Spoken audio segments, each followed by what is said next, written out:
Hello everyone, welcome to economics. आपने देखा है मौसम आजकल दिल्ली की बहुत ख़राब हो रखी है, एक तो ठंड के कारण और दूसरी पॉल्यूशन के कारण। आप देख ही रहे हो AQI अपनी रिकॉर्ड्स खुद ही ब्रेक कर रहा है। उसी तरह हमारे पास आज इतने ख़राब मौसम में एक तरह से रिकॉर्ड बनाने वाले ही हमारे पास हैं। He is Gautam Kumar Mishra. गौतम इस बार इंडियन इकोनॉमिक सर्विसेज में रैंक 3 लाए हैं। गौतम से मेरा कनेक्शन लगभग 10 साल से ज़्यादा टाइम हो चुका है। इस ड्यूरेशन में गौतम के साथ मेरी पर्सनल बॉन्डिंग रही है, लेकिन उसके बीच में हम लोग जानेंगे कि गौतम की प्रिपरेशन कैसे रही है ताकि आप जैसे लोगों को कुछ बेनिफिट मिल पाए। इसमें एक एक्स्ट्रा हम लोग डायमेंशन ऐड करेंगे कि how corporate will be as your career option, क्योंकि गौतम को एक्सपीरियंस है कॉरपोरेट वर्ल्ड का भी। So I would first thank you Gautam for coming with us in this very very toxic environment to say। लेकिन फिर भी आपका धन्यवाद और फिर से बधाई हो आपको इतने अच्छी प्रिविलेज्ड जॉब के लिए, और रिस्पॉन्सिबिलिटी भी आपकी बढ़ती है। सो उसके लिए शुभकामनाएं। आप ऐसे जैसे शुरू से आप करते आए हैं उसी मेहनत के साथ, उसी जज्बे के साथ आप देश के लिए प्रगति करते हैं। सो इसके बारे में मैं बताना चाहूँगा। फर्स्ट ऑफ ऑल, गौतम की जो एजुकेशन हुई है वो काफ़ी डायनेमिक रही है, और किसी भी एक अंडर ग्रेड लेवल या पोस्ट ग्रेड लेवल के स्टूडेंट को ये जानना चाहिए। So I would ask Gautam to introduce himself. First of all, thank you very much, Akshay sir, for having me. It is a great opportunity to come and talk to you. So about my education, I completed my UG in economics from Rajdhani College, University of Delhi, and then for my masters I went to Delhi School of Economics, University of Delhi, and I completed my MA in 2021. Post that I joined Citibank as an analyst, and then I worked there for around a year, and then I switched to American Express, where I worked for another 2 years, and since June 2024 I have been preparing for this exam. Okay, so Gautam, आपका अगला सवाल ये है, आपने corporate world में काम किया है, क्या आप बताएंगे कि कैसे करियर ऑप्शन कॉर्पोरेट वर्ल्ड देता है और आप प्रिपरेशन में आए, सो क्या चैलेंजेस आपके ज़िंदगी में रही, और कॉर्पोरेट वर्ल्ड कैसे आपके डे टू डे लाइफ के challenges, let it be financial problem, let it be the issues of stress coming out from family, इन सारी चीज़ों पे थोड़ा आप बताएंगे अपने एक्सपीरियंस से कैसे ये चीज़ें हेल्प किया आपको। क्या कॉर्पोरेट सही करियर ऑप्शन रहा, या उसका भी कहीं इम्पैक्ट रहा आपकी पर्सनालिटी बिल्डअप में, जो कि आपको इंडियन इकोनॉमिक सर्विसेज में आपको स्कोर दिलाने में मदद किया। हाँ, सो बहुत सारे सवाल इसमें इंटरमिंगल हो गए। सो पहले जिस क्वेश्चन का आंसर करना चाहूँगा मैं कि क्या मतलब करियर ऑप्शन की तरह कैसा है, तो मेरे लिए I think it was a good choice that I made कि पहले I went to the corporate sector, that is Citibank and American Express, और वहाँ का एक्सपीरियंस लिया।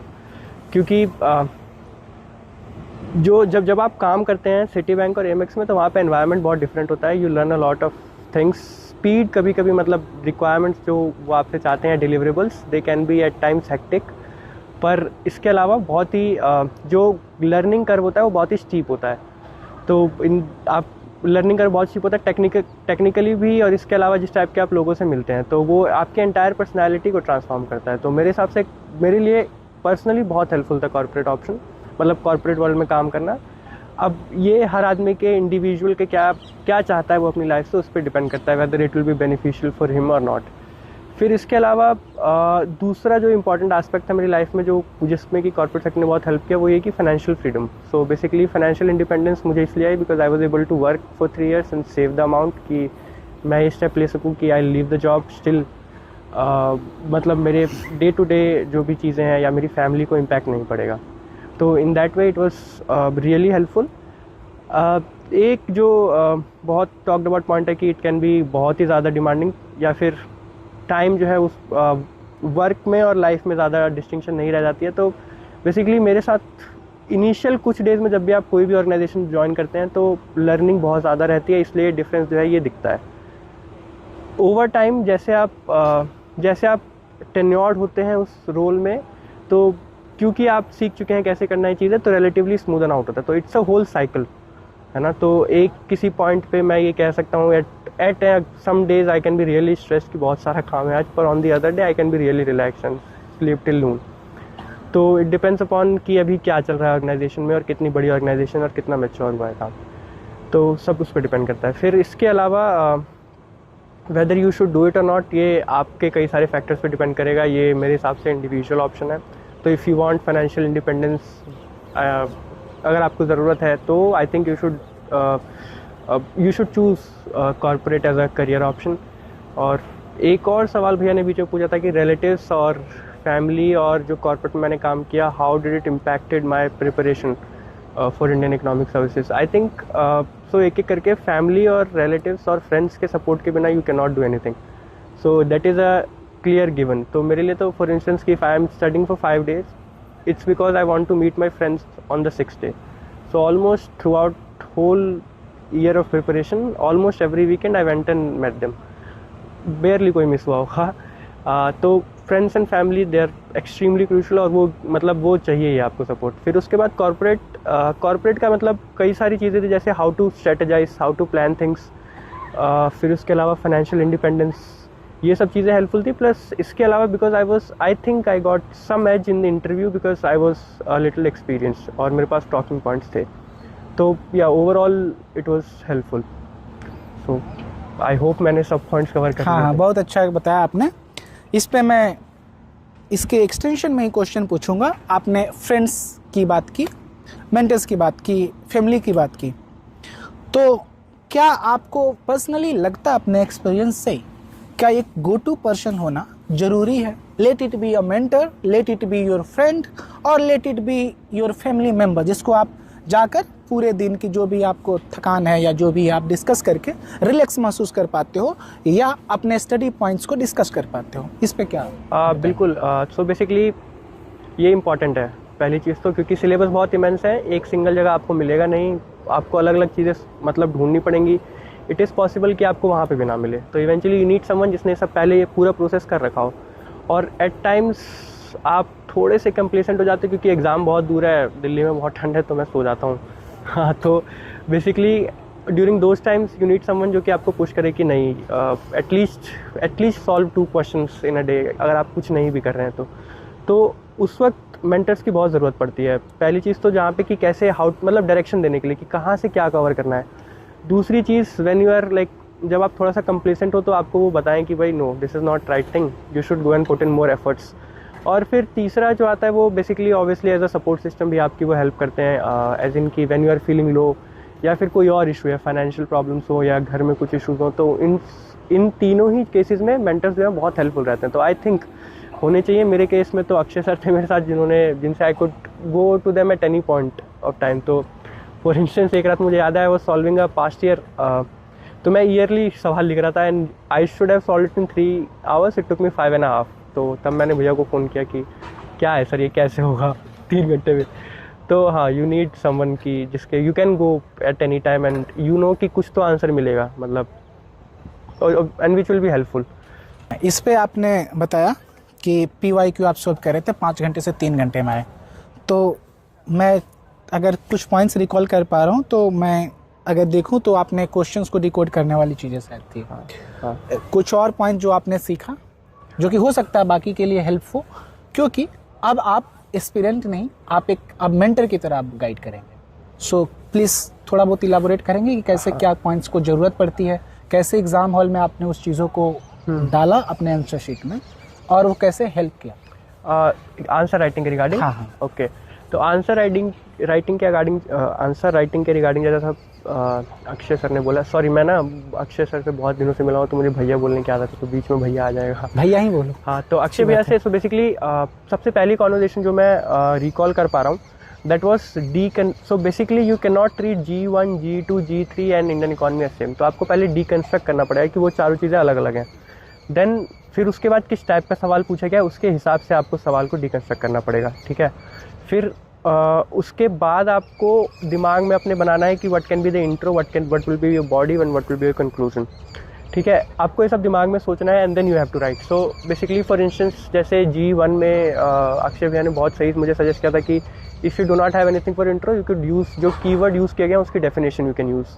ठीक है, similarly for G2 you could use कि किस अगर किसी थ्योरी के बारे में पूछा गया है तो who gave that theory in which year along with की exact statement of the theory. Then for conclusion you can always use examples in G1 and G2, you can always use example. Same goes for G3। और Indian economy के अंदर आप जब body लिख रहे हो या फिर जब आप इंट्रो दे रहे हो तो उसके अंदर यू हैव टू रिलेट जो भी क्वेश्चन पूछा गया उसको G1, 2 और 3 से, है ना। तो ये पहला चीज़ जो डीकंस्ट्रक्ट करके डीकंस्ट्रक्टेड अप्रोच चाहिए आपको हर एग्ज़ाम में अच्छे से, हर पेपर को अच्छे से लिखने के लिए, ये मुझे पहली चीज़ भैया ने बताई। फिर दूसरी चीज़ हाउ टू थिंक स्ट्रक्चरली, मतलब आपके में इंट्रो होना चाहिए, बॉडी होना चाहिए, कंक्लूजन होना चाहिए, तीनों चीज़ें होनी चाहिए। इन तीनों चीज़ों के स्पेसिफिक मार्क्स होते हैं। अगर 15 मार्क्स का सवाल है तो स्पेसिफिक परसेंटेज है जो इंट्रो पे मिलेगा, स्पेसिफिक बॉडी पे और कुछ स्पेसिफिक कंक्लूजन पे। तो if you miss any of those तो आपको प्रॉब्लम है। तो आप बॉडी थोड़ा कम लिखिए पर कंक्लूजन लिखिए, ये ज़रूरी है। I didn't knew it. ठीक है, तो दूसरी चीज़ तो ये थी मेरे लिए। फिर तीसरी चीज़ थी कि ज़्यादा मतलब जो चीज़ वो मेरे को समझ में आई वो ये थी कि you also have to memorize a lot of stuff, है ना। you cannot go in कि मैं अपनी लैंग्वेज में लिख दूंगा और मुझे नंबर्स मिलेंगे। तो you have to memorize and you have to reproduce it as is to fetch marks। तो तीसरी चीज़ जो थी वो ये थी। चौथी चीज़ थी कि you have to use keywords in between, है ना। so because since it's a specialist exam you cannot be like कि बहुत ही आप जनरल लेमैन टर्म्स में चीज़ों को एक्सप्लेन कर रहे हैं। you have to be a little specific and use the keywords which are needed। और इसके अलावा पांचवी चीज़ जो थी वो थी जो मेरे को एग्ज़ाम में जिसने हेल्प किया वो थी प्रैक्टिस। मतलब मैं 5.5 से 3 में इसीलिए आया क्योंकि मैंने बहुत लिखा। मतलब मुझे ऐसा लगता है मतलब कम लिखा हो पर ठीक है मैंने लिखा। I wrote down decently. तो ये सब करने के बाद वो 5 से 3 पे आया। पर ठीक है, still I think I could have done better. पर हाँ, इन सब चीज़ों में हेल्पफुल ये था कि मैं आंसर लिख के अक्षय भैया के पास भेजा करता था कि आप इसमें बताइए हाउ कैन आई इम्प्रूव, है ना। क्या क्या चीज़ें हैं जो मैंने मिस की हैं, क्या क्या चीज़ें हैं जो मुझे करनी चाहिए। तो उन फीडबैक को इनकॉर्पोरेट करके फिर अगले साल के पेपर। सो फॉर इंस्टेंस आज मैंने 2024 G1 लिखा तो वो मैं पेपर लिख के अक्षय भैया को भेजूंगा। Then next day I will write G2। तब जब तक मैं G2 लिखूंगा तब तक मुझे G1 के रिमार्क्स आ जाएंगे अक्षय भैया के कि you should include this points and then I will incorporate in 2023 paper. तो इस तरीके का जो ये मतलब एक क्या बोलते हैं loop, feedback loop sort of system चलता था जहाँ पे कि रिमार्क्स आए, आई इनकॉर्पोरेटेड, फीडबैक आया, I incorporated, wrote again, feedback incorporated, wrote again. तो that was really helpful. So this is how I went. And last तक आते आते क्योंकि बहुत कुछ मेमोराइज हो चुका था, मेरी मसल मेमोरी के अंदर आ चुका था कि okay BOP I can like spit out definition like 15 seconds, I can write it out. तो इस तरीके से। और फिर उसके अलावा कुछ एक नुआंसेस होती हैं। फॉर इंस्टेंस की ग्राफ जब आप बना रहे हैं तो it should be neat and clean, axis को नेमिंग देनी है, हर ग्राफ की हेडिंग होनी चाहिए, your line should be straight. फिर इसके अलावा वो ग्राफ के बारे में आपको उसके राइट हैंड साइड पे ही मतलब आपको एक्सप्लेन करना है graph, you do not have to write too much. फिर हमेशा ग्राफ जो है वो लेफ्ट हैंड साइड पे रहना चाहिए, एग्जैक्टली जो पॉइंट्स है उनकी नेमिंग ठीक से होनी चाहिए। तो मतलब these are some basic things जो कि आप जब करोगे तो आपको पता लगेगा which can be of incremental value add to your answer.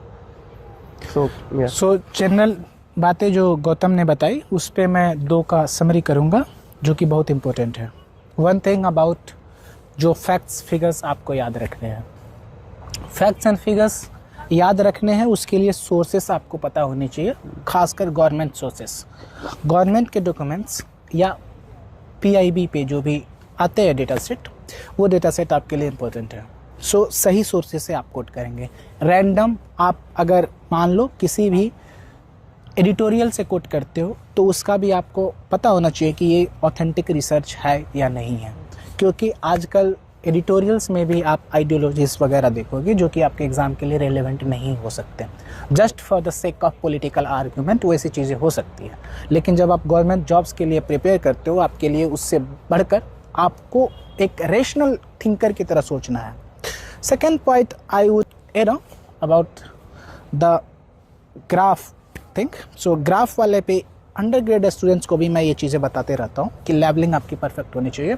Gautam में ये टेक्निकलिटी का प्रॉब्लम ये लेटर स्टेज पे नहीं थे। Gautam has learn that in the initial stage only. इस पे मेरा कोई रोल नहीं था। गौतम में के जब बात करोगे उनके आंसर बुकलेट्स में, तो आंसर बुकलेट्स में इनके नॉलेज की कमी कभी नहीं थी। जो भी कमी होती है वो मेनली इनके उसमें था, प्रेजेंटेशन में या क्वेश्चन को डिकोड करने में। So here comes a challenge for the general students जो आप लोग देख रहे होंगे अभी। उसमें क्या है, प्रॉब्लम स्टूडेंट का अपना पर्सनल होता है। जैसे कुछ बच्चे नहीं पढ़े होते हैं तो उस क्वेश्चन को अच्छे से नहीं प्रेजेंट कर पाते। कुछ स्टूडेंट्स क्या करते हैं, क्वेश्चन को डिकोड नहीं कर पाते। सो ये भी ज़रूरी है क्वेश्चन को डिकोड करना। अगर आप क्वेश्चन को डिकोड गलत कर लिया, एग्जामिनर के जो क्वेश्चन पूछे गए हैं उसको आपने एड्रेस नहीं किया और आप सोचोगे कि मैंने तो लिखा है अच्छा, आपको नंबर नहीं मिलेंगे। मैं भी नंबर एज ए टीचर नहीं देता हूँ। लिटरली जब भी मैं as an examiner copies evaluate करता हूँ तो I sound to be very very strict. शायद कुछ कमेंट्स गौतम भी देखे होंगे, रिकॉल कर पाएंगे। सो मैं जो स्टेटमेंट लिखता हूँ, जो कमेंट्स लिखता हूँ वो बहुत स्ट्रिक्ट होता है, जो कि पिन पॉइंटेड होंगे। एक तरह से समझो आपको वो इंटेलेक्चुअल वर्ड्स में वो थप्पड़ है, ठीक है, वो एक गाइडेंस है। क्योंकि मैं उस समय जब ट्रीट करता हूँ तो वो मैं स्टूडेंट का पर्सपेक्टिव में नहीं देखता हूँ, मैं जनरली ट्रीट करता हूँ कि मैं अपने सिबलिंग्स को बता रहा। उससे क्या होता है, एक पर्सनल कनेक्ट आता है कि if I would be that person तो मुझे कैसे आंसर मिलेगा, ठीक है। सो ये चीज़ें हमारी रही है। अब गौतम ने बाकी चीज़ें तो बहुत अच्छे से बता रखी है। Now I would switch on quickly to the book lists and what specific things one aspirant has to do. और हम स्टार्ट करेंगे सबसे पहले इंग्लिश के पेपर से, जो कि इंग्लिश के पेपर बहुत इग्नोर किया जाता है, लेकिन इग्नोर नहीं करना है। स्पेशली जो स्टार्टिंग प्रिपरेशन में आते हैं उनको कोई नहीं बताता कि इंग्लिश और जीएस इम्पोर्टेंट है। सो मैं गौतम से जानना चाहूँगा, गौतम इंग्लिश का क्या इम्पोर्टेंस है और उसके लिए क्या करना चाहिए किसी को? सो 1000 मार्क्स का जो आप लिखोगे उसमें से 100 मार्क्स इंग्लिश का है, तो अराउंड 10% वेटेज है, तो इट इज़ इम्पॉर्टेंट, राइट। अब बहुत इंग्लिश एक ऐसा एग्ज़ाम है जो जहाँ पे बहुत एफर्ट नहीं करना है आपको, but still you could score like good 45-50 marks. तो जो एस्पेक्ट मुझे लगा जो कि प्रिपेयर किया जा सकता है उस एग्ज़ाम के लिए वो था, मतलब 2 चीज़ें। एक तो एसेस जो पूछे जाते हैं, एक जो प्रॉपर एसे होता है और एक जो शॉर्ट पैराग्राफ आपको लिखना होता है, वो प्रिपेयर किया जा सकता है। प्लस जो प्रेसी राइटिंग होती है that can also be prepared. तो एसेस के लिए जो मैंने यूज़ किया था वो बेसिकली यूट्यूब पर कोचिंग इंस्टीट्यूट्स के बहुत सारे लेक्चर्स आपको मिल जाएंगे, जो कि इंडियन एडमिनिस्ट्रेटिव सर्विसेज में जो एसएस का एग्ज़ाम आता है उसको कैसे टैकल करना है, क्या स्ट्रक्चर होना चाहिए एसए का, क्या इंपॉर्टेंट चीज़ें हैं या फिर आस्पेक्ट्स हैं जो कि आप दिमाग में रख सकते हो एसए लिखने के लिए, ताकि आपके पास उतने वर्ड्स हो जितना आपको लिखना है। वो मैंने वहाँ से पिक किया, तो इट वाज़ रियली हेल्पफुल वो 800 वर्ड्स के एसए के लिए। एंड सेकंड जो प्रेसी राइटिंग है, प्रेसी राइटिंग भी जो है वो इट इज़ नॉट कि आप एग्जैक्टली उसमें से लाइक अंडरलाइन, तो फॉर इंस्टेंस आपको कोई पैसेज दिया हुआ है 750 वर्ड्स का, उसमें से आपने कुछ लाइन्स अंडरलाइन किया और सेम एज इज रिप्रोड्यूस कर दिया। Your precis also has to be, मतलब if somebody reads precis he should get the exact gist of की what is actually written in that paragraph.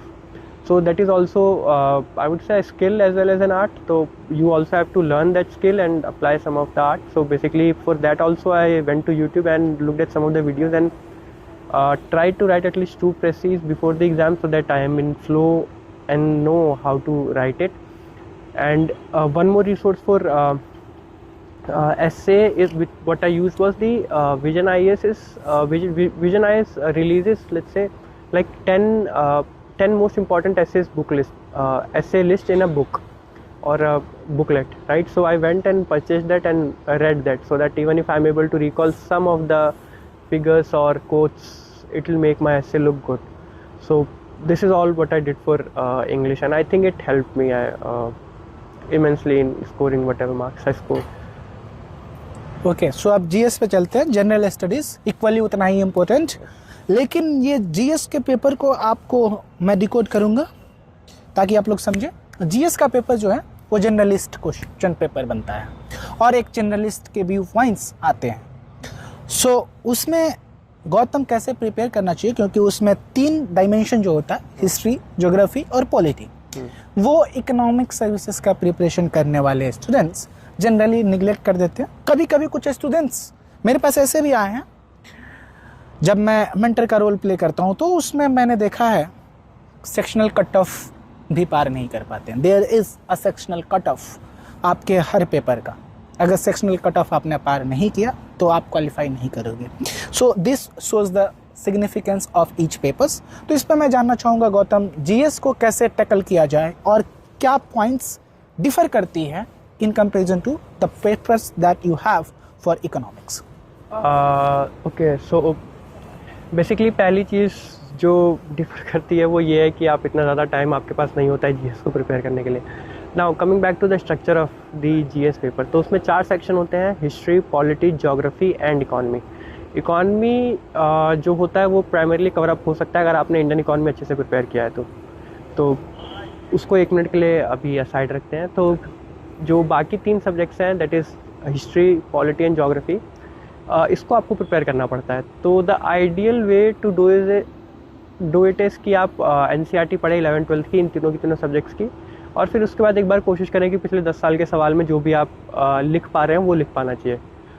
पर क्योंकि मैंने बहुत अच्छे तरीके से प्लान नहीं किया था जीएस के पेपर को, which is not something I am proud about, पर हाँ, तो बेसिकली उसके लिए मैंने क्या किया था, तो फॉर हिस्ट्री प्रतियोगिता दर्पण आती है जिसमें कि विच विल कवर ऑल 3, मतलब your ancient, medieval and modern history, all 3 of them.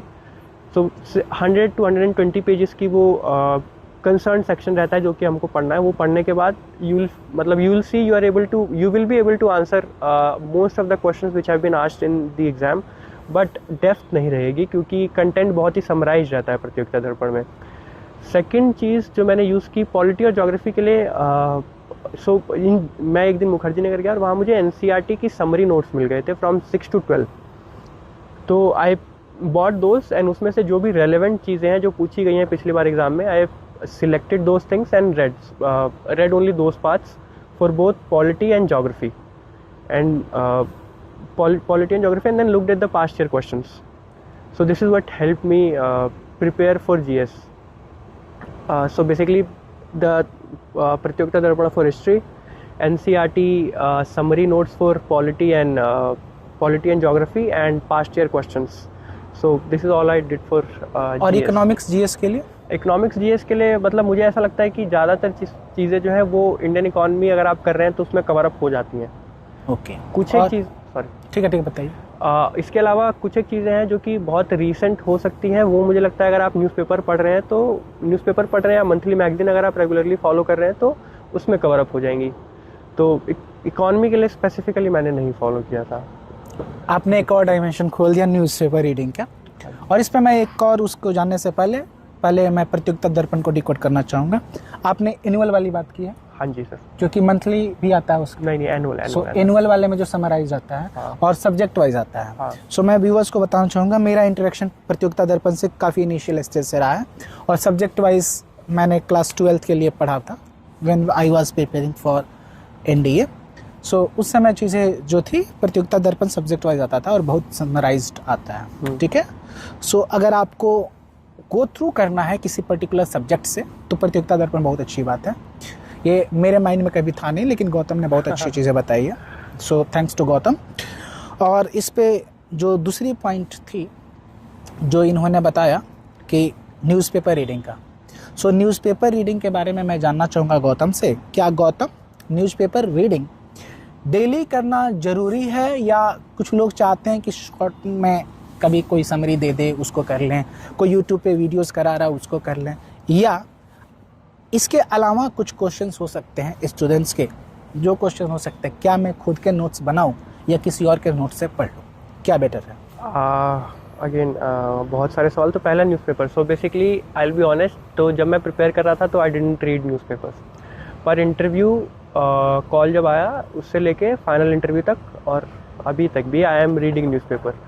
तो मैं बहुत स्टार्क डिफरेंस देखता हूँ। When you read newspaper you can talk about things, और वो भी लॉजिकल वे में, एक लॉजिकल एक्सप्लेनेशन के साथ और लॉन्ग विद नंबर्स। तो मैंने उन दिनों नहीं किया, ड्यूरिंग माई प्रिपरेशन डेज मैंने नहीं किया। मैं कम्प्लीटली जो मंथली मैगजीन्स आती हैं कोचिंग इंस्टीट्यूट्स की, विजन IAS की, ओनली IAS की या नेक्स्ट IAS की, उस पर मैं डिपेंडेंट रहता था ज़्यादातर। तो मुझे लगता है बहुत रिस्की मूव था।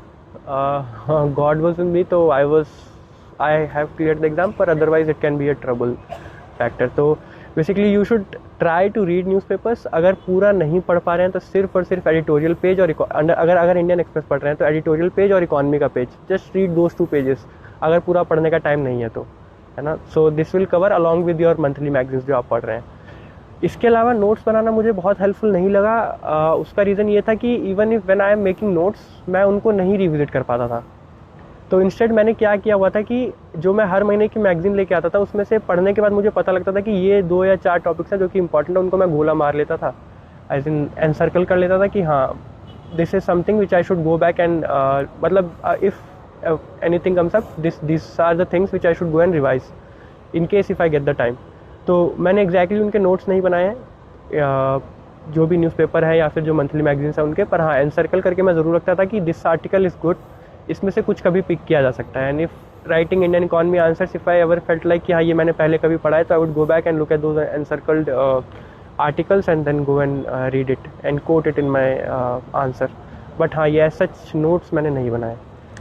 गौतम ने एक और चीज़ है बहुत अच्छी बताई है, that is theme based newspaper का प्रिपरेशन, जो कि उन्होंने बताया कि सर्कल में कर लेता था। ठीक है, यानी कि थीम बेस्ड आपको प्रिपेयर करनी है। आपको हर न्यूज़ के डिटेल में जाने की ज़रूरत नहीं है, आपको एग्ज़ाम के लिए उस न्यूज़ का क्या सिग्निफिकेंस है ये जानना ज़रूरी है। और दूसरी बात इसी से मेरे को याद आया, जब हम लोग आंसर राइटिंग की बातें कर रहे थे, कि आंसर राइटिंग के लिए जब आप आंसर्स का इवेल्युएशन देखते हो उसके बाद आप उसको नेक्स्ट में अगर इनकॉर्पोरेट नहीं करते हो तो आपकी मिस्टेक्स कैरी ऑन होती चली जाएगी। और जब आप आंसर्स लिखते हो ना 3-4 बार अगर सेम मेथड से आंसर्स लिख लोगे तो आपका माइंड हो जाता है रिजिड। जब माइंड आपका रिजिड हो जाएगा तो कोई और नया सजेशन आएगा वो इनकॉर्पोरेट करने में देरी करता है।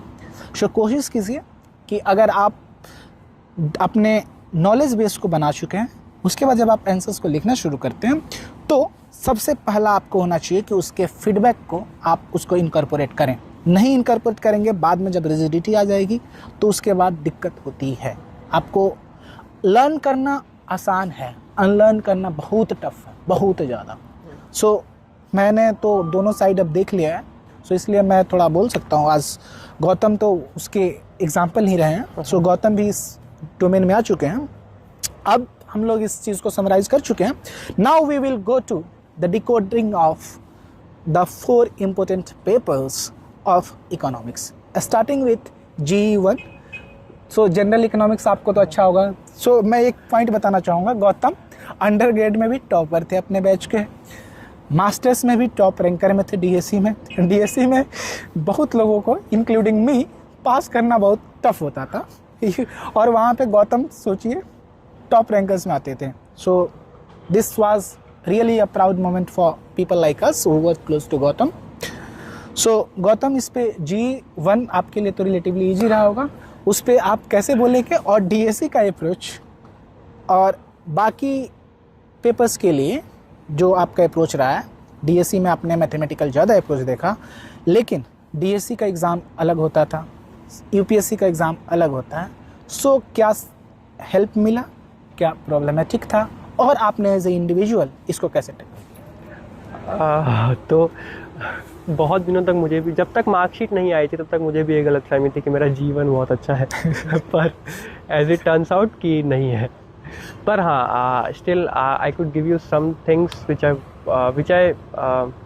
which I did during my preparation journey, and I mean you guys can probably use it. So GE1 ऐसा पेपर था जिसमें मैंने सबसे ज़्यादा टाइम दिया बट सबसे कम मार्क्स मेरे उसी में आए। तो इसको मैंने बेसिकली ब्रेक किया। So for instance consumer theory, producer theory, this two I sorry to interrupt Gautam, sorry no इसको मैं थोड़ा सा वो बता दूं, वार्निंग दे दूं DSC स्टूडेंट्स के लिए कि आप जो पेपर 1 को समझते हो ना कि अपनी है, वो वार्निंग है आपके लिए कि गौतम का, इसलिए मैंने टैगलाइन यूज़ किया कि गौतम वाज टॉपर। ठीक है क्योंकि टॉप रैंकर स्टूडेंट्स भी प्रॉब्लम फेस करते हैं। सो ये ज़रूरी नहीं कि आप एक पर्टिकुलर इंस्टीट्यूशन के हो तो उससे रिलेटेड कोई पेपर है तो उसमें आप अच्छा करोगे। नाउ हाँ सॉरी तो बेसिकली हाँ डिस्क्लेमर ज़रूरी था। हाँ तो basically coming back, so consumer theory and producer theory मैंने कुछ सियाने करके एक ऑथर है, उनकी माइक्रो इकोनॉमिक थ्योरी करके बुक आती है, उससे पढ़ा। बहुत ही अच्छा लिखा हुआ है उन्होंने, बहुत ही वेल रिटन बुक है and I really enjoyed reading it. फिर उसके बाद थ्योरी ऑफ वैल्यू जो है वो भी कुछ सियानिस के अंदर ही कवर होता है। Theory of welfare and distribution जो है मैंने वो bits and pieces HL. Ahuja से पढ़े थे, पर बहुत ज़्यादा नहीं पढ़े थे। वो मैंने अपने जो नोट्स थे उस पर मैं ज़्यादा रिलाई किया, जो मेरे कोचिंग के नोट्स थे उस पर ज़्यादा रिलाई किया rather than going into a book. Econometrics के लिए गुजराती, मैथ्स और स्टैट्स के लिए अगेन मैं सिर्फ अपने नोट्स पे ही रिलाई किया, मैंने कोई एक्स्ट्रा बुक मैंने नहीं पढ़ी थी। तो बेसिकली ये G1 की बुक लिस्ट, और इसके अलावा इसको एक्सटेंसिवली कवर करने के लिए पास्ट ईयर क्वेश्चंस। मतलब एक गलती जो मैंने की वो ये था कि मैं वेट कर रहा था कि सिलेबस ख़त्म हो फिर पास्ट ईयर सॉल्व करूँगा, ऐसे गलत अप्रोच थी। So once you do paper, once you do for instance one specific part of a paper, let's say consumer theory, you should start solving PYQ question which have been asked related to consumer theory just after that. तो आपका जो answer writing किया है वो भी practice होगी और revision भी होगा। तो हाँ, this is what I have for G1। Okay, thank you Gautam. थोड़ा सा आप इस पे भी बता देंगे कि आंसर राइटिंग कैसे पेपर 1 का थोड़ा सा डिफरेंट हो जाता है, मुश्किल हो जाता है इनफैक्ट दूसरे पेपर से। पेपर 1 थोड़ा सा ज़्यादा मैथमेटिकल पेपर है और पेपर 1 में सॉल्विंग इसलिए थोड़ी सी ज़्यादा है, सॉल्व आपको थोड़ा ज़्यादा करना पड़ेगा, प्रूफ आपको ज़्यादा करने पड़ेंगे। तो इसीलिए अगर आप मतलब ऐसे किसी जगह से आपने मास्टर्स किया जहाँ पे कि कोर्स जो है वो मैथमेटिकली इंक्लाइंड नहीं था, तो थोड़ी सी प्रॉब्लम आपको हो सकती है, पर अदरवाइज़ मतलब मुझे बहुत ज़्यादा प्रॉब्लम फेस नहीं हुई। पर हाँ, क्योंकि एक जो सबसे बड़ी चीज़ है G1 में वो है उसका vast syllabus. I think G1 वो पेपर है सबसे ज़्यादा बड़ा सिलेबस जिसका होता है। एंड सेकंड चीज़, पिछले कुछ सालों में क्वेश्चन जो रहे वो काफ़ी टफ हो गए हैं। क्वेश्चंस रिलेटिवली टफ 2022 के बाद से I guess questions have been, the difficulty level of questions have been increasing. So ये दोनों चीज़ जो है that is vast syllabus and increase difficulty level of questions, इन दोनों चीज़ों ने पेपर 1 को बहुत मुश्किल और बना दिया। और इसके अलावा मार्क्स स्कोर करना भी काफ़ी टफ हो गया है। पहले G1 में 110 people used to score like 110 and 115, पर अब now even if you score 70-75 you are considered to be good. So इस पे मैं 2 लाइन और ऐड करूँगा। आंसर आई थिंक मैं मैथमेटिकल क्वेश्चंस के लिए इंटरप्रिटेशन भी ज़रूरी है आपके आंसर का। ग्राफ्स में जो पहले डिस्कशन हुई है वो ज़रूरी है, थ्योरीज उसका डिफ़ाइन करना ज़रूरी है। ये नहीं कि आपसे प्रॉफिट पूछा गया तो प्रॉफिट क्यों मैक्सिमाइज हो रहा है ये आप नहीं बताएंगे।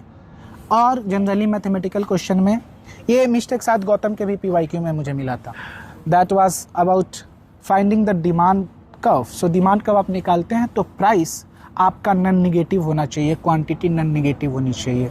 ये कंडीशन आपको चेक करना ज़रूरी है, और आप चेक नहीं करोगे तो आप इनकम्प्लीट आंसर करोगे, और इनकम्प्लीट आंसर करने के बाद आपके मार्क्स कंप्लीट नहीं मिलेंगे। एक तो ऐसे ही मार्क्स नहीं मिलता, उसके बाद कुछ मार्क्स मिलने वाले हैं वो भी आप गंवा दो।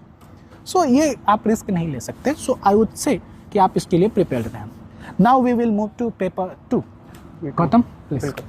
G2 में भी सेम अप्रोच थी, टॉपिक वाइज मैंने चीज़ें कवर करने की कोशिश की। सो फॉर मैक्रो इकोनॉमिक्स मैंने H.L. आहूजा पढ़ी बिकॉज उससे कॉम्प्रिहेंसिव कोई बुक नहीं है। सेकंड, इंटरनेशनल इकोनॉमिक्स के लिए मैंने सेल्वेटोर पढ़ी थी, almost cover to cover. International economics and balance of payments के लिए वर्ल्ड इंस्टीट्यूशंस का कुछ पार्ट जो है वो मैंने कवर अप किया था from Uma Kapila ma'am's book, and some part of it was covered from Salvatore only.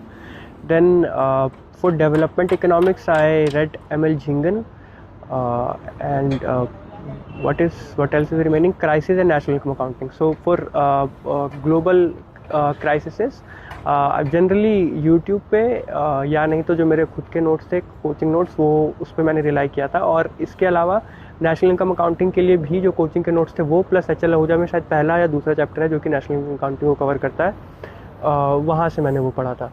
तो G2 को मैंने इस तरीके से पूरा कवर अप किया था। तो बेसिकली G2 में भी आंसर राइटिंग में वही जो सब चीज़ें भैया ने पॉइंट आउट की वो ज़रूरी है दिमाग में रखना, जैसे कि ग्राफ्स सही से लेबल होने चाहिए, थ्योरी आपको लिखनी है if possible and if you remember who gave that theory and which year, वो बहुत बेनिफिशियल हो सकता है आपके लिए। फिर उसके अलावा एग्जांपल्स अगर आप किसी थ्योरी से रिलेटेड दे सकते हो कि ओके फॉर इंस्टेंस इस वाली थ्योरी को सपोर्ट करने के लिए ये वाला एग्जांपल है, तो it can help you fetch 1 extra mark or half extra mark, which can be an actual differentiator.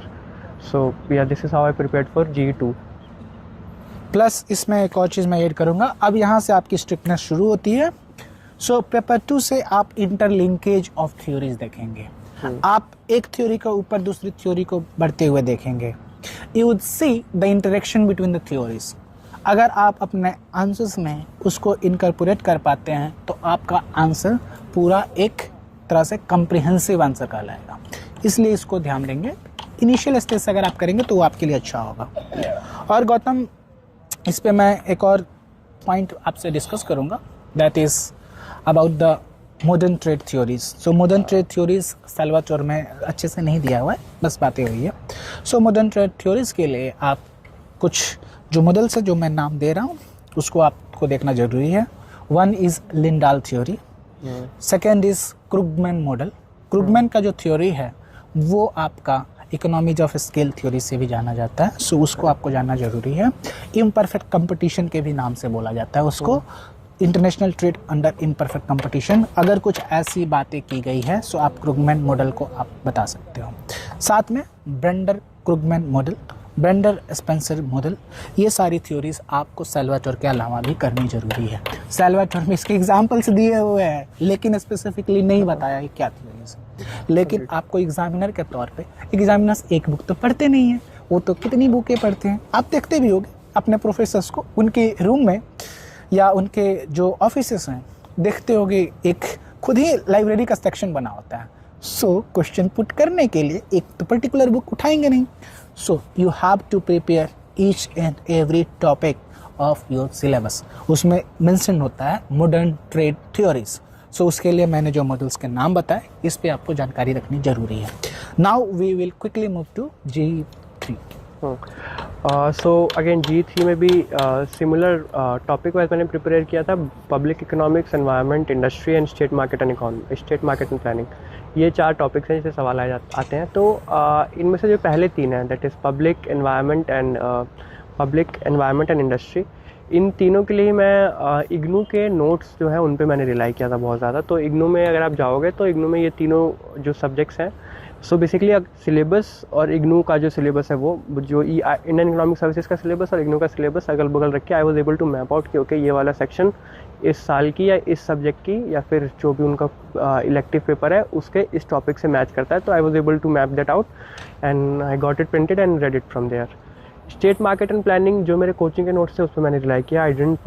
I was not able to find it in any book, I was unable to, so that is why I completely relied on my coaching notes.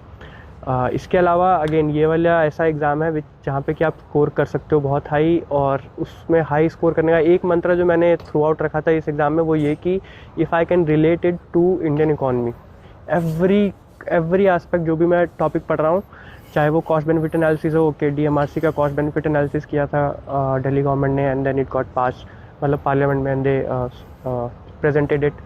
Similarly अगर मैं environment में कोई theory दे पाऊँ कि हाँ tragedy of Commons को कैसे रोका गया या फिर कैसे देखने को मिलता है, तो मतलब examples I used as much as possible in every question whatever I wrote.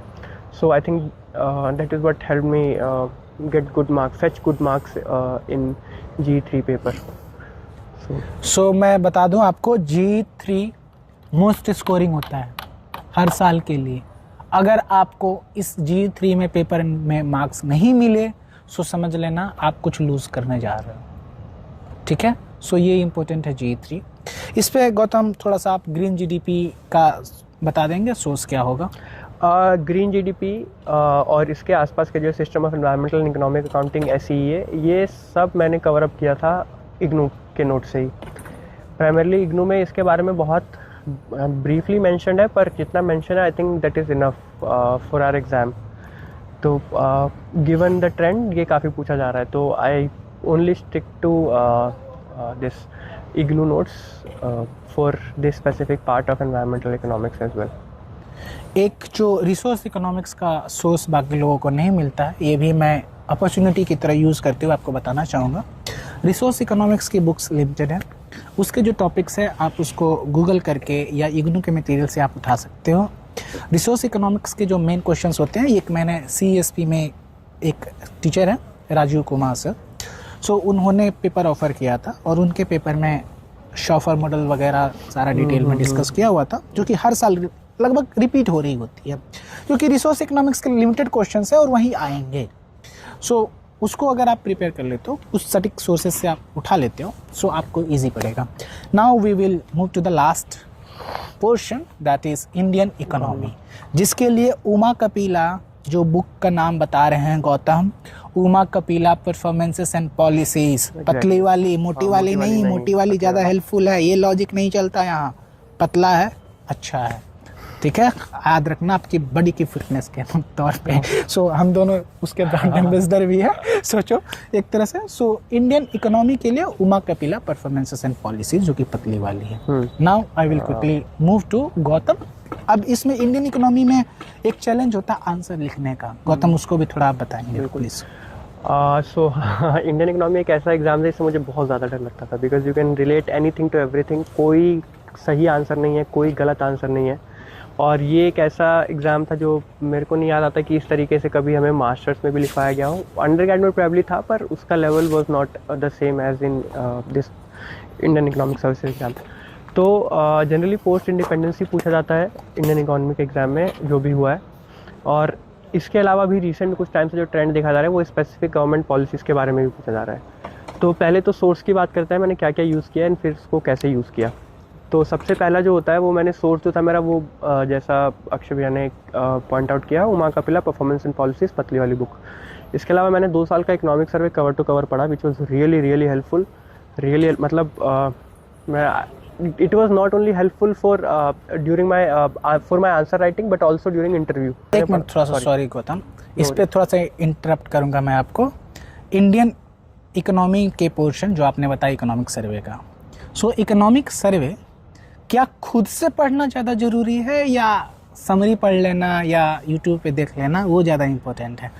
सो आपका पर्सनल क्या ओपिनियन है? मेरा पर्सनल ओपिनियन ये है कि आप अगर कंफर्टेबली उसको पढ़ पा रहे हैं इकोनॉमिक सर्वे को, और you are able to make sense out of it without any help from summary documents और let's say the YouTube videos, तो ठीक है। But if you are not able to make sense out of it, please take help, go to YouTube, समझिए की terms को, जैसे CRAR क्या होता है, और ये जो इसी तरह की टर्म्स और यूज़ की जाती हैं, इन्फ्लेशन क्या है। फिर इसके अलावा बैंकिंग में आप जाएंगे तो और भी जैसे रिस्क वेटेड एसेट रेशियो, ये सब क्या है, कितना मेंटेन करना होता है।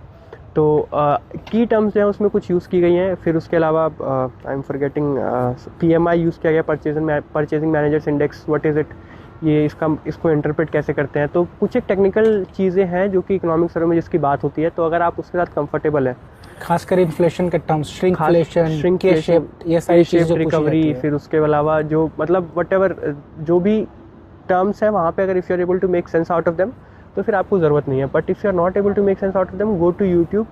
आई थिंक प्रभास सर या नेक्स्ट IAS, आई थिंक वो इकोनॉमिक सर्वे के लेक्चर्स लेते हैं, उनसे हेल्प लीजिए आप, वो इन सब टर्म्स को बहुत ईजी वे में समझा देते हैं। तो बेसिकली इकोनॉमिक सर्वे कैसे पढ़ना है, वो पहले आप पहला चैप्टर उठाइए, पढ़िए, आप ये देखिए कि if you are able to make sense out of it और नॉट, जो भी की टर्म्स यूज़ की हुई हैं उसमें, if you are able to make sense out of the all the keywords which are used in the survey, तो फिर no worries, तो आप सीधा सर्वे पढ़िए, कोई दिक्कत नहीं है।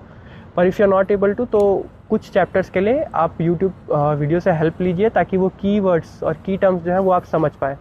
और इंटरेस्टिंग चीज़ ये है इकोनॉमिक सर्वे का कि once you are able to understand 1 years economic survey, the next years economic survey जो है वो बहुत क्लोज होता है, बहुत ही ज़्यादा क्लोज होता है पहले वाले के, तो आपको उतना एफर्ट करना नहीं पड़ेगा। You will find it extremely, मतलब the reading to be extremely smooth and not something which is very demanding as you will find in your first reading of economic survey.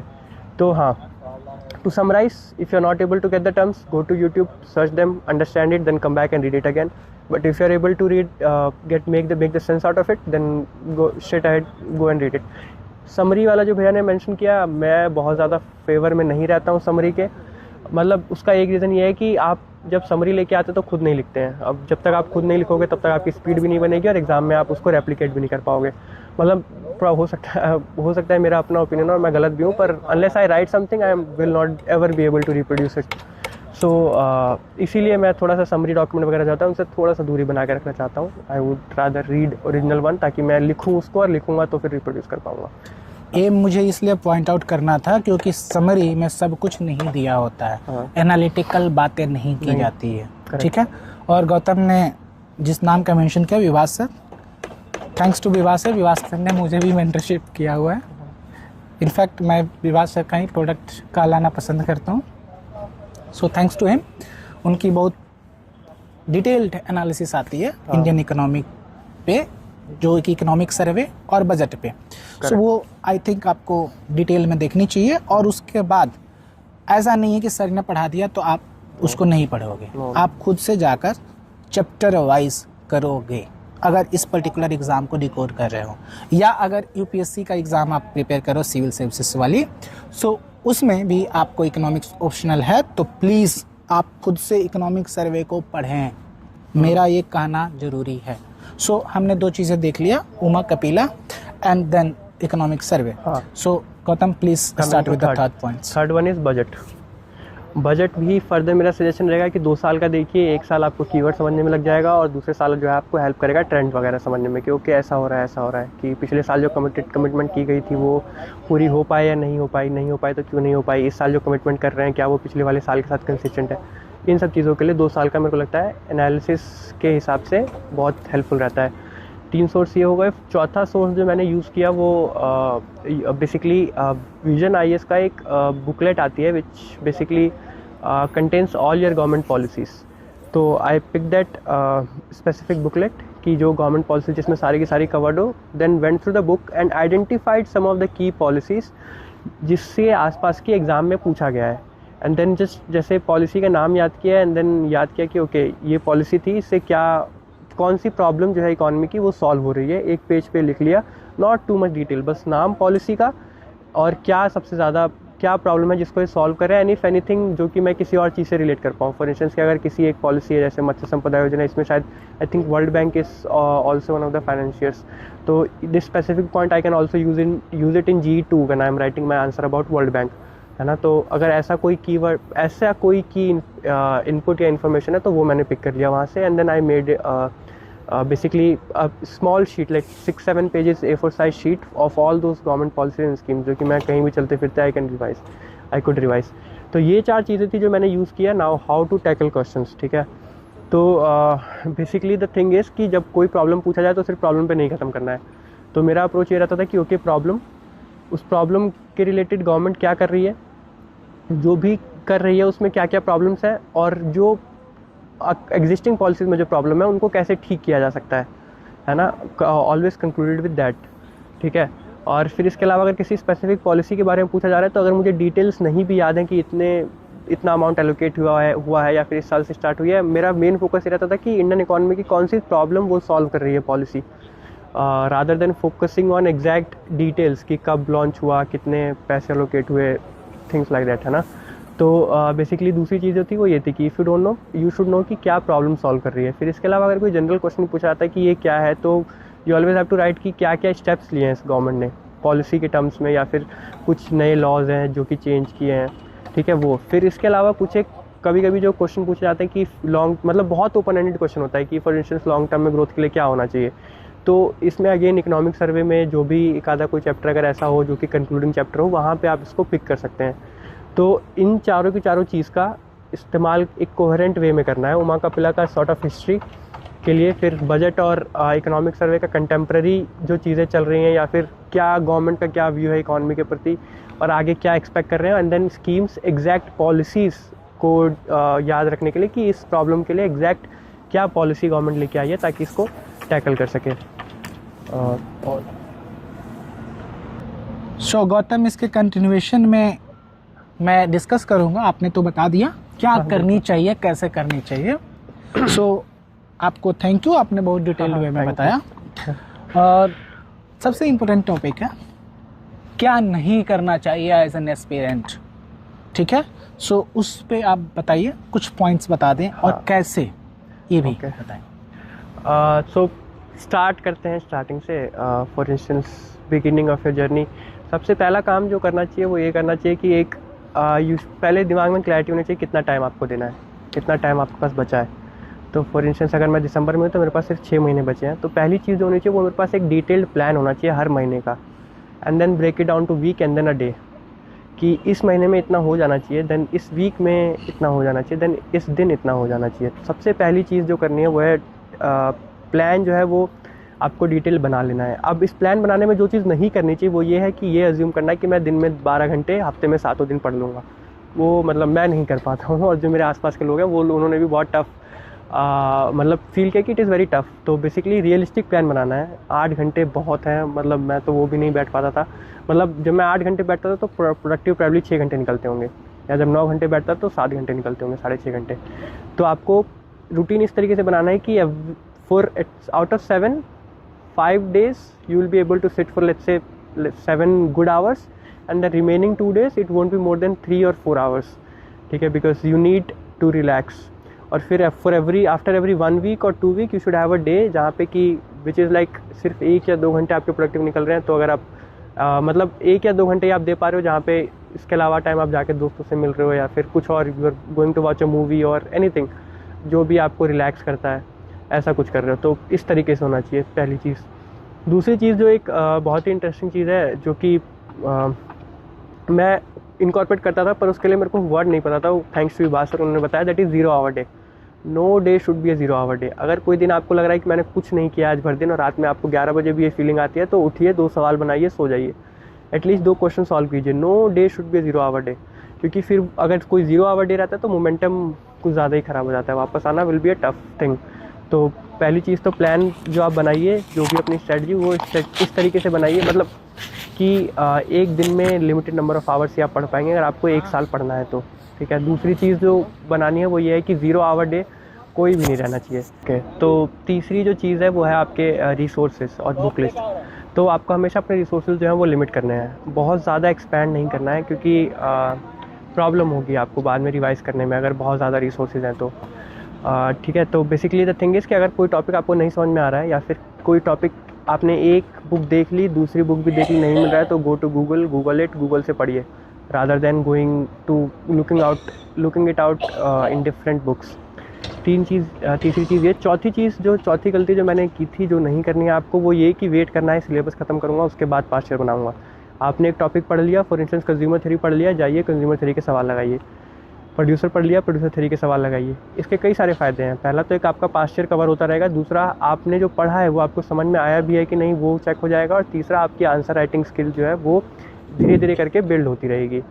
तो ये तो चौथी चीज़ थी। और पाँचवीं चीज़ ये है कि मतलब एज इन एक बिना किसी उसके गाइडेंस के आप मत कीजिएगा वो तैयारी। गाइडेंस बहुत ज़्यादा ज़रूरी रहती है through out the entire process, कि अगर कहीं पे आप स्टक हुए, कोई टॉपिक कहाँ से पढ़ना है, ये सब चीज़ें जो हैं वो आपको चाहिए at every point during our preparation. Next चीज़ इज़ रिवीजन।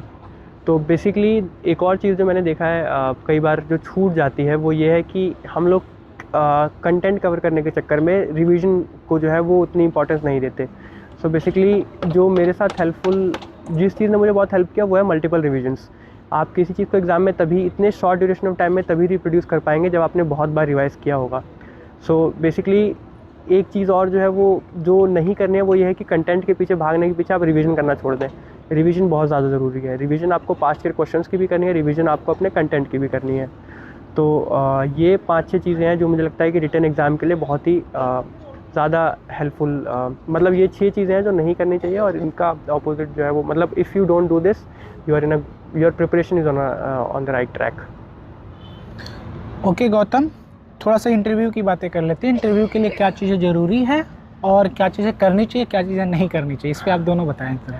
हाँ बिल्कुल। सो बेसिकली इंटरव्यू जो है जैसा आप देखते हैं सिविल सर्विस वगैरह के लिए कि एकदम रिजिड उस तरीके का नहीं होता है, but rather they are very cooperative, they are there to listen to you even if you don't know and you say I don't know, वो कहेंगे okay no worries, they will move on to the next question.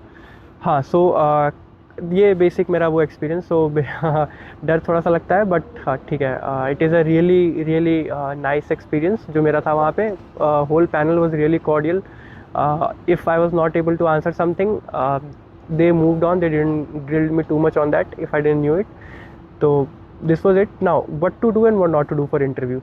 So interview पे what to do is same, you have to deconstruct it. So for instance I deconstructed it like कि मेरे DAF से जो भी possible questions हैं, then my home state and all the states in which I have resided, उनसे क्या question बन सकते हैं, then economy से क्या question बन सकते हैं, then मतलब sorry Indian economy से क्या question बन सकते हैं, then इकोनॉमिक्स जो मैंने पढ़ी है उससे क्या क्या क्वेश्चन ऐसे हैं जो बन सकते हैं और जो मुझसे पूछे जा सकते हैं, and then some of my personal stuffs जिससे कि मुझसे सवाल या HR रिलेटेड क्वेश्चंस कह लीजिए आप, जो कि मुझसे पूछे जा सकते हैं. तो ये पाँचों में मैंने ब्रेक डाउन किया, इन पाँचों के क्वेश्चंस लिखे जो भी मेरे दिमाग में आए जो मुझसे पूछे जा सकते हैं या फिर जो मेरे आसपास के साथियों ने मुझे बताया कि पूछे जा सकते हैं, एंड देन ये लिख के इनका आंसर मैंने दोबारा हाथ से लिखा और वो हाथ से लिख के भैया को स्कैन करके भेजा, अक्षय भैया को, एंड देन फिर उनसे जो फीडबैक आया उसको इनकॉर्पोरेट किया.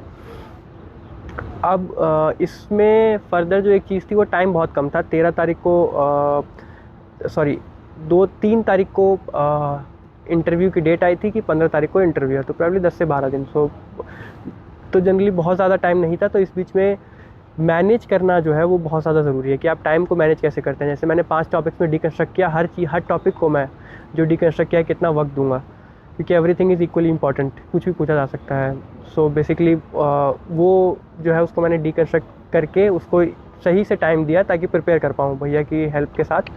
और बाकी जो मॉक इंटरव्यूज़ होते हैं वो दे वर ऑल्सो रियली हेल्पफुल, क्योंकि बेसिकली आपको पता नहीं होता कब आपके फेशियल एक्सप्रेशन चेंज हो रहे हैं, हैंड मूवमेंट कितनी है, आपकी बॉडी मूवमेंट कितनी है, आपका बॉडी पोस्चर कैसा है. ये सब चीज़ों जब आप जाके फेस टू फेस इंटरव्यू दे के आते हैं मॉक इंटरव्यूज़, तो वो आपको basically they point these things out and then you work on these things. तो basically what to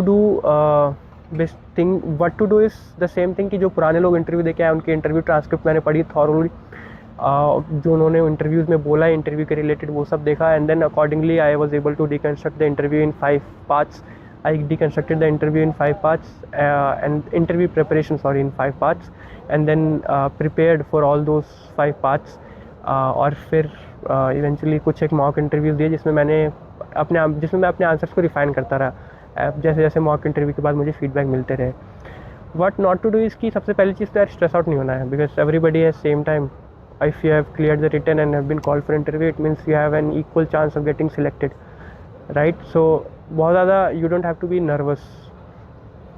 Just relax and prepare. They will help you out in case there is any problem. So yeah, this is not to do. Don't stress out. Talk to mentors in case if you are stuck. So yeah. Gautam, आपका एक incident भी इस पे हुआ था. So about the interview dates. So interview date के एक दिन पहले आप बहुत स्ट्रेस्ड टाइम पे थे. लकीली आप उस स्ट्रेस टाइम में इंटरव्यू का डेट शीट नहीं देखे थे. जब आप दिल्ली लैंड होते हैं तब आपके पास इंटरव्यू का डेट शीट आता है. So it was a lucky escape मैं कहूँगा. लेकिन स्टिल उस स्ट्रेस टाइम में सॉल्यूशन ओरिएंटेड जो डिस्कशन रहा मुझसे या हम दोनों के कॉमन टीचर आभास सर से, उनको भी थैंक्स, क्योंकि उनका भी एक था उस समय स्ट्रेस आउट कम करने के लिए. वो really that was very solution oriented work जो उनका हमें हेल्प किया, खासकर गौतम को. क्योंकि गौतम के लिए मैं एज ए मेंटर था, लेकिन जो गौतम को वहाँ जाकर एक्ट करनी थी. सो गौतम वाज स्ट्रेस्ड आउट. और उसके बाद आता है सो आपकी लाइफ में भी ऐसी चीज़ें आ सकती है, फैमिली इमरजेंसी से आ सकती है, आपका वर्क प्रेशर आ सकता है, वर्क लाइफ बैलेंस आ सकता है. सो कुछ ऐसी चीज़ें प्रॉब्लमेटिक होगी, ये मानकर चलो, लेकिन आपको टैकल करना आना चाहिए. आपको सॉल्यूशन ओरिएंटेड बनना पड़ेगा. सो गौतम बने, गौतम ने सुनी.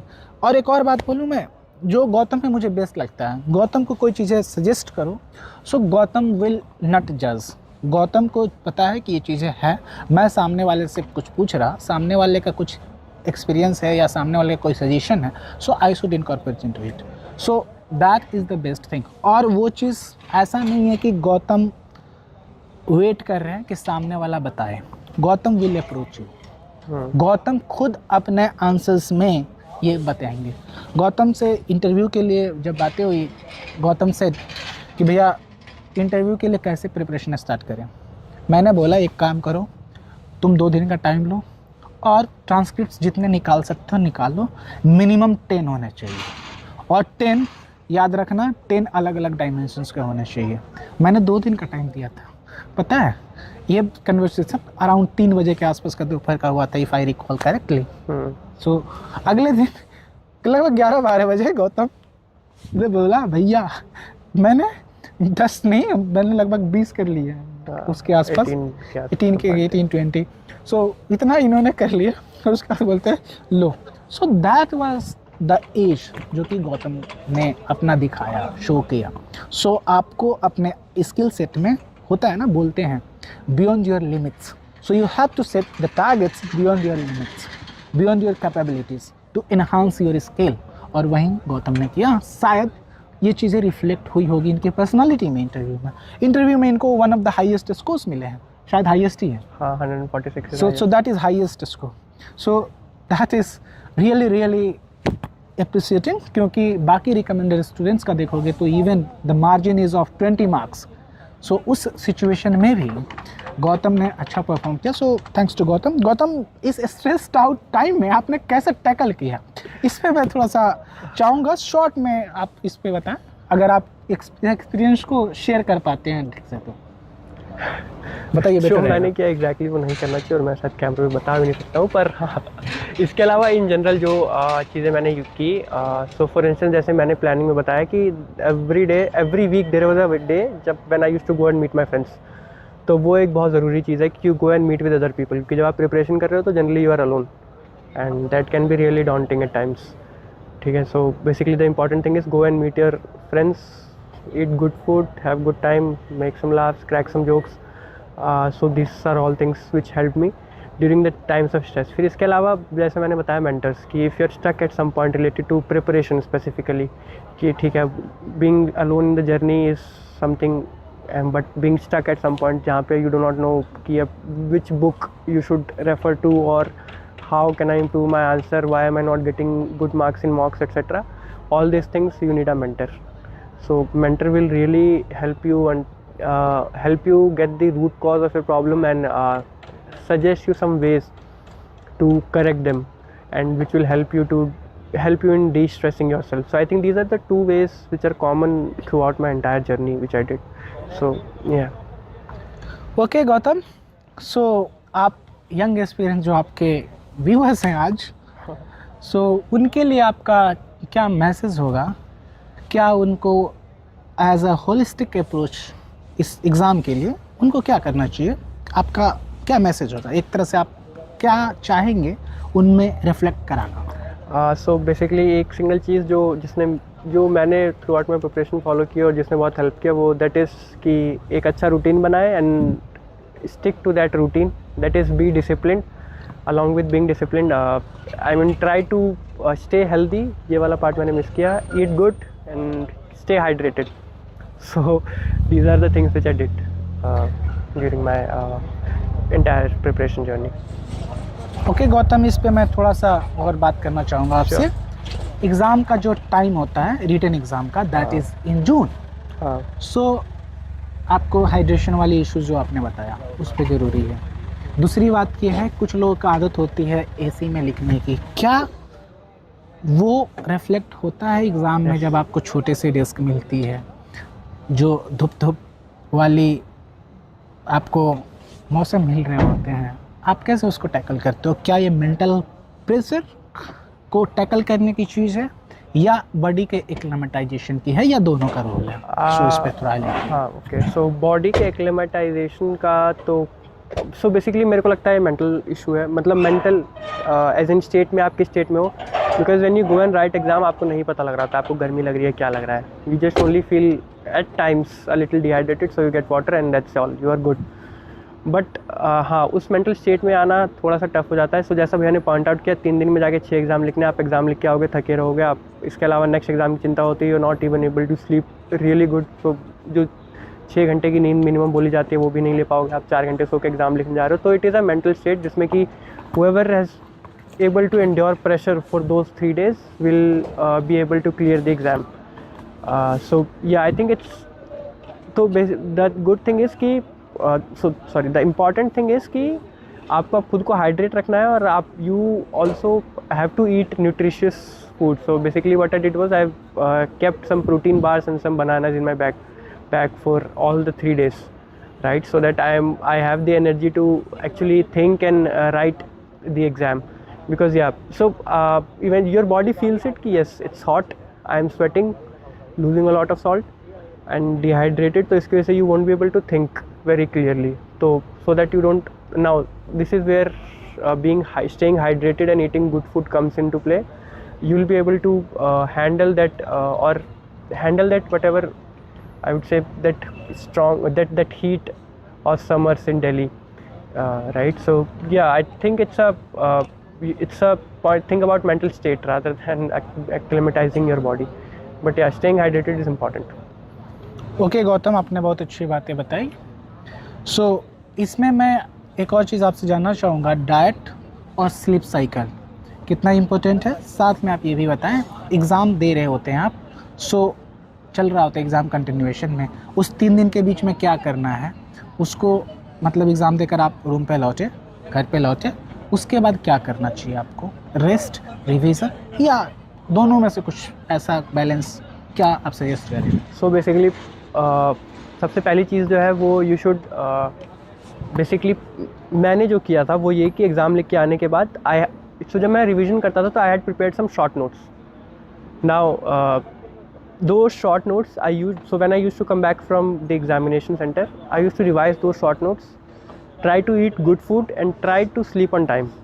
Although on both the nights I wasn't able to sleep well because of the exam next day, anxiety about the exam next day, but yeah, I tried to sleep well. I ate nutritious food and also basically use the time, whatever 2-3 hours that I could, to revise. So the important thing is I used to wind down everything before 9 PM so that by 10 or 11, even if I go to bed by 10 or 11, I am able to get my 5 or 6 hours because you have to reach exam hall by 8.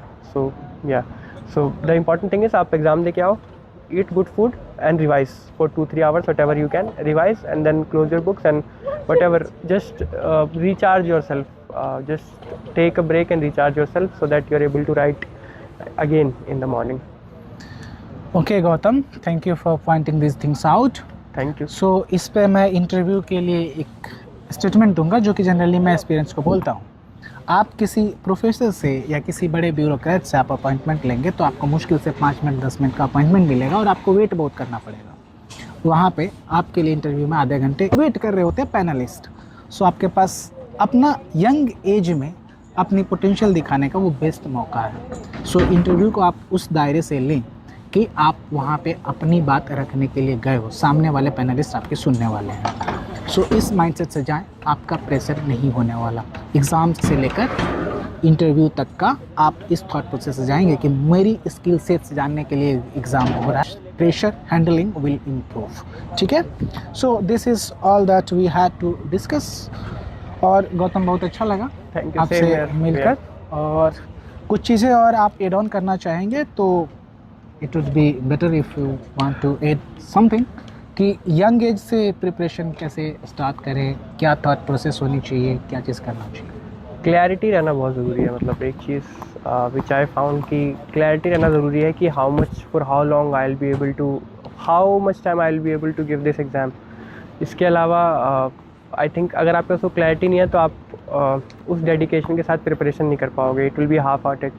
सो या वो clarity रहना कि okay this is the amount of time that I am going to give to this exam. And एक structured plan होना बहुत ज़रूरी है and discipline होना उस प्लान के साथ ज़रूरी है. So basically clarity for how long and then a structured plan and then executing that plan through discipline. I think these are the important things जो कि हेल्पफुल होती हैं. Thank you Gautam, it was really a nice interaction. So all the best for your future. Same here. So all the best. Thank you. और जो experience है उनको भी all the best. आप लोग सीखते रहिए और आपको कोई गाइडेंस चाहिए तो हमसे आप कांटेक्ट कर सकते हैं. We are always ready to guide you people. Thank you thank you.